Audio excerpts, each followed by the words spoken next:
Hey guys, guess what? Yay! Unicorn's done.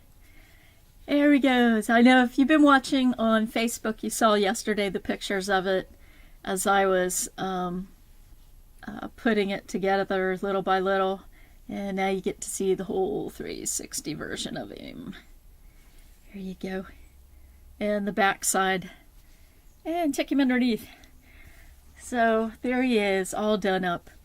You know, I said ages back that I would never, a couple of years ago, I would never make another one of these. And I had a number of reasons for not wanting to make any more.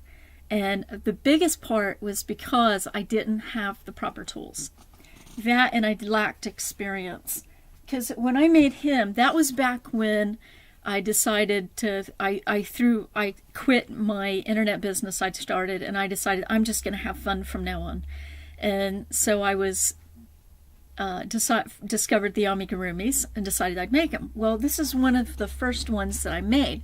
Really dumb idea because it was a bit more complicated. I had no idea what would be the best way to add on the yarn pieces that make up for the mane and the tail or anything like that.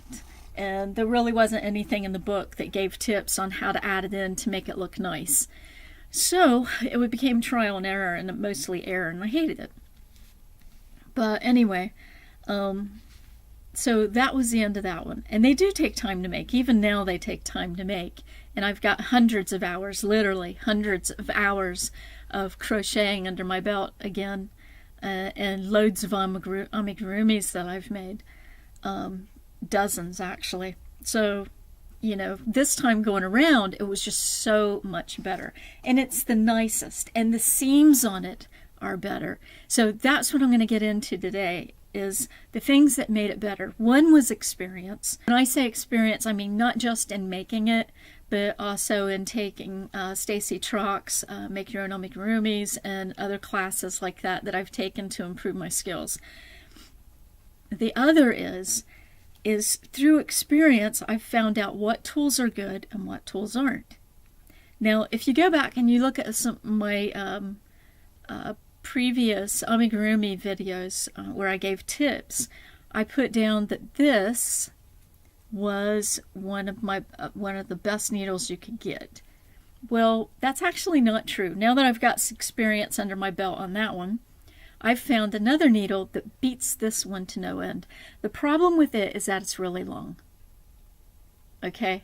It's really long there. So that makes it harder when you're working in smaller spaces still to handle things properly. So what I found is that one that you would use for upholstery. I'm sorry for the lighting in here. Let me get over here. This is a little darker. There we go. Is using those type. Now, obviously, you can tell by the eye compared to this one. Let me see if I can get the eye pasted around there properly. And compared to this, which is a regular yarn needle. This is not designed for a yarn needle. However, if you use this, you can pull that sucker through there. It's a little bit tight. Messes up the yarn just a little bit if you're not careful, but it's still totally worth it because no matter how big the spots were, you could really get in there and get to the places. And I also have a smaller one, which I do not like to work with. I don't like working with this one. If I were younger, yeah, probably be okay, but being older and having neurological problems and which affects the dexterity of my hands and arthritis setting in, no.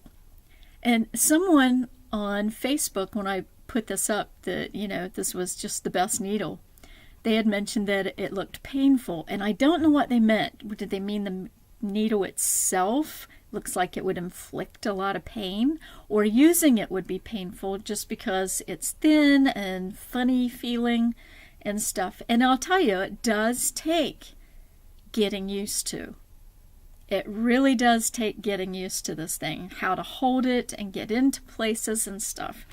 And being a smaller needle size, in other words, in diameter, it's also, plays a bit on my hands. But I found a way to bypass that, which is some stuff that I showed you a while back, and that's using grippers that are designed for sewing.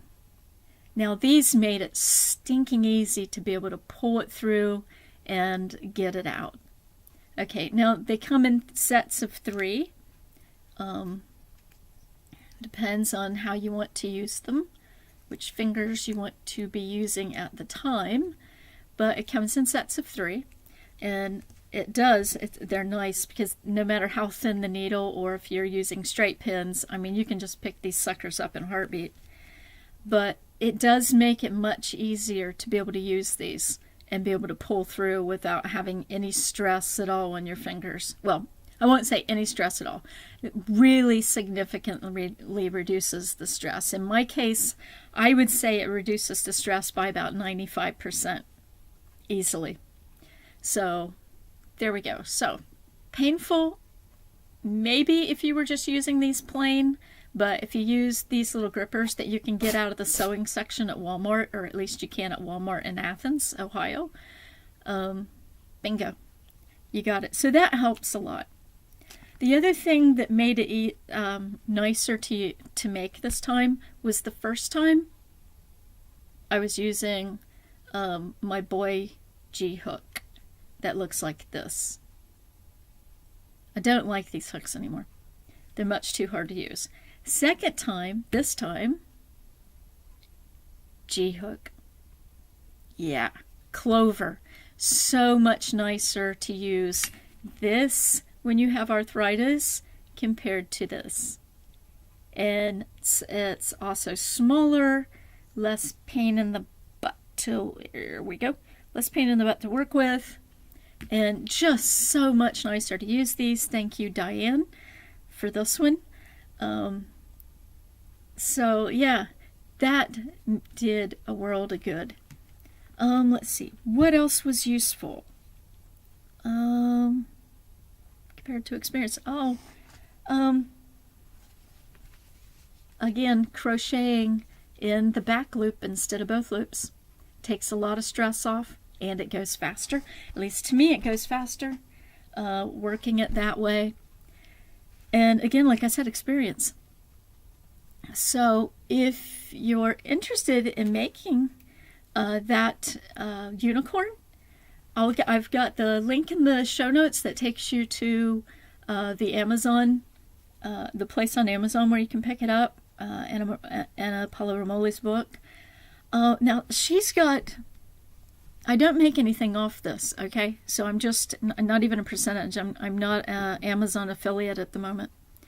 But she has another book out, which to me is, I mean, it costs a bit more, but it's got all of her patterns in it, I think. It's just, I forgot how many amigurumis it is that's listed, but that one may also be in there. You might want to check. But, you know, I wish she'd had that book out when I was buying her stuff, because I would have bought it. It's got almost all of the same amigurumis compiled into one book, which is great. But anyways, check out all of her books because they're great. You can get them either offline or you can get them on the Kindle, and so worth it. And the instructions are simple and everything with it. So check it out, and you too can start making unicorns. So we'll catch you guys later. Have a great week.